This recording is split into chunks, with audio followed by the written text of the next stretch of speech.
This is India, a country with a rich heritage of traditions, monuments and sacred sites. Sadly, through the years, more historic monuments have been destroyed, more artifacts stolen, and more oral traditions have been lost forever. From a small group of concerned citizens, Intach has now developed into a large national movement. There is now a very strong network of people who are interested, dedicated to the preservation. As a matter of fact, the dimensions of Intach are every day expanding. It works at the level of the built heritage, which is very significant. It's the most obvious and tangible form and expression of heritage. My focus was on 2 or 3 things. Firstly, to professionalize, to bring about systems. There was no finance person earlier, appointed a financial controller. It's been a remarkable journey, and it has made quite a difference, a significant difference to the better of the country. Our mandate is 33% advocacy, 33% awareness programs, and 33% projects to show people how it can be done and what is the possibility.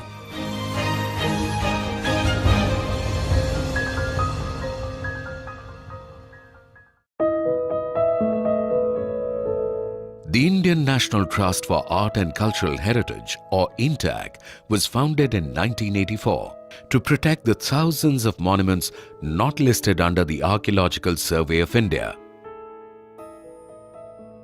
Today, Intach is the premier autonomous non-governmental organization dedicated to conserve and preserve India's natural, cultural, living, tangible and intangible heritage. We are working more recently some of the ghats in Varanasi, Balaji Ghat, Ganga Mahal, but public places have not been looked after for many years for many reasons, and these are the buildings that we are now trying to conserve and protect for the future. I would say the biggest achievement, and it was to suggest amendments to the ASI Act, or entrusted with the task of laying down regulations for monuments. Intach plays a vital role in listing, documentation and conservation of heritage buildings and precincts all over the country. At Amritsar, Intach is restoring and reusing a hospital as a craft centre. In Kashmir, one of the emporium buildings destroyed by fire has been restored and saved as a result of Intach's efforts. I look at Intach growing organically, spreading all over the country, reaching out to all cities, towns and villages.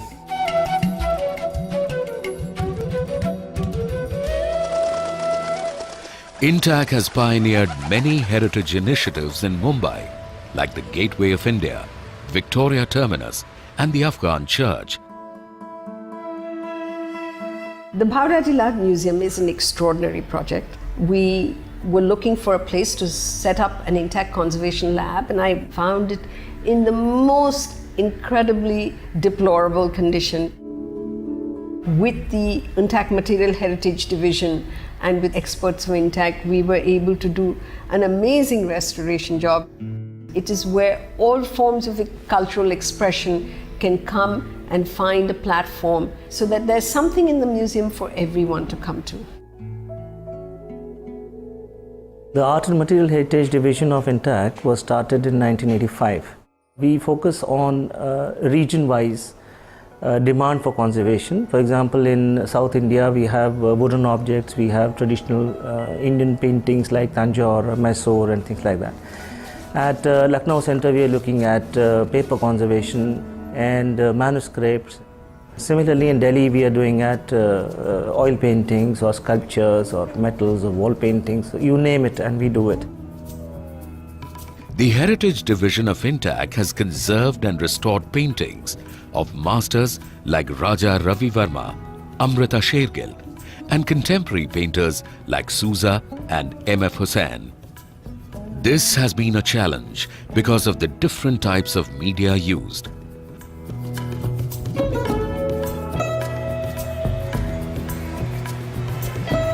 Calcutta, once the capital of British India, has a large number of colonial buildings. Intach is involved in restoring the Writers' Building and the St. Paul's Cathedral. Intach was approached by the National Museum, Denmark, to restore the Danish heritage of Serampore. There are still remnants of Danish architecture, like the North and South Gates and the Governor's House. Intach is involved in restoring the magnificent South Gate.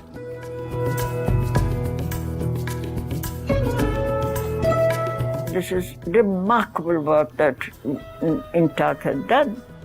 Yes, some of us have sat in North Block and South Block or in Shastri Bhavan, but we haven't done all this.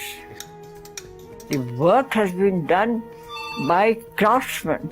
And therefore, Intach keeps on insisting that we make these people as our icons. Intach Heritage Academy runs programs for training and capacity building in all aspects of heritage conservation and management.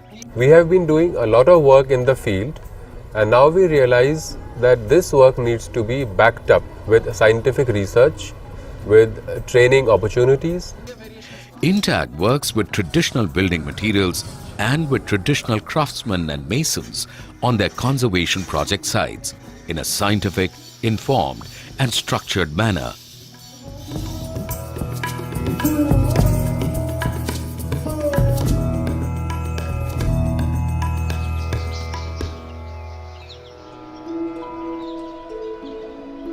Urban biodiversity is an area which we are addressing at the moment by developing a model for enhancing habitats in the urban area. The Natural Heritage Division advocates the sustainable use of natural resources, undertakes projects on eco-restoration and conservation and creation of environmental assets.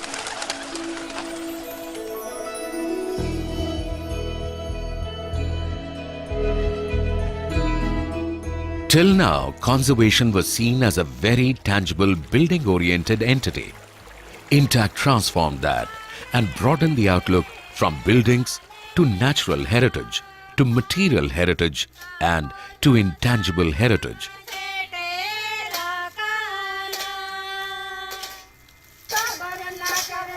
With that in mind, we've started holistic cultural mapping of communities. We're doing a number of projects across the country with the Santals in Jharkhand, the Bhils in Gujarat, the Kinnoras in Himachal, and so on. This knowledge, the traditional knowledge, has to be not just preserved in databases of CSIR and so on, but we have to see that there is a continuation and a conservation which goes to the future. To imbibe cultural values, a heritage education and communication service in Intach was set up. And we start the process with schools and colleges because they say it's very important to catch children when they are young, because that's the age when you cement your values. So we are running a network of around 2,500 heritage clubs across the country. The Heritage Education and Communication Service Division is dedicated to spreading awareness among young people about India's natural, built and cultural heritage.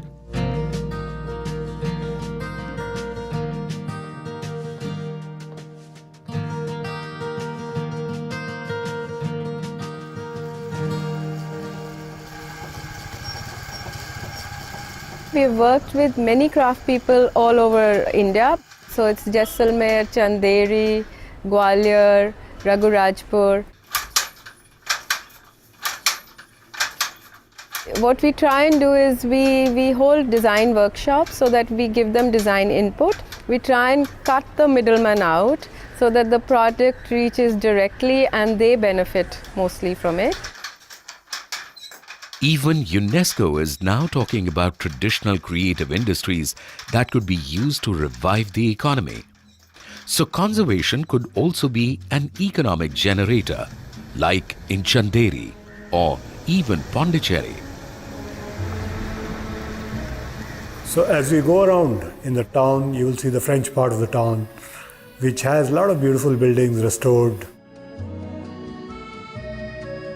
One of the first projects where we restored an old private residence into a hotel, what is in fact today become one of the landmarks of Pondicherry, Hotel de l'Orient, where we restored an old French building into a heritage hotel. It is satisfying when you see a place springing back to life, when even a small effort has made a difference to the town and to the community. Intach's mission to conserve heritage is based on the belief that living in harmony with heritage enhances the quality of life